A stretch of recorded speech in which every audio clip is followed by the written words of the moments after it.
రైలు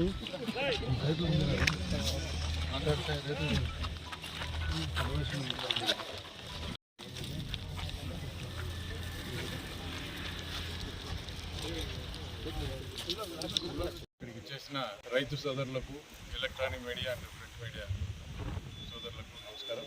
రైతే రాజు, రైతే దేశానికి వెన్నుముక అని చెప్పి అది ఒకప్పటి మాట. ఈ మధ్య చూసాం ఈ అకాల వర్షాలు రావడం, మరి చేతికి వచ్చిన పంట నష్టపోవడం కూడా చూస్తున్నాం. గతంలో జగన్మోహన్ రెడ్డి గారు ఇప్పుడు ఇన్సూరెన్స్ అంతా కూడా మనమే ప్రభుత్వమే చెల్లించి ఏదన్నా పంట నష్టం జరిగితే మరి డబ్బులు వచ్చారు. రైతులందరూ కూడా ఏడుస్తూ ఉన్నారు, ఎందుకు తెచ్చుకున్నామే ఈ ప్రభుత్వాన్ని అని చెప్పి. ఈరోజు ఒక గింజ కూడా ఈరోజు వరకు కూడా ప్రభుత్వం కొనుగోలు చేసే పరిస్థితి కనపడుతుంది. ఎక్కడ చూసిన కళాల్లోనూ, ఎక్కడ చూసిన ఆరబోసుకొని ఈరోజు మరి ఎప్పుడు వర్షం వస్తుందా, ఎప్పుడు మరి మళ్ళీ ఇవి తడిచిపోతే దీన్ని పొట్లు కడిగే పరిస్థితి లేదు.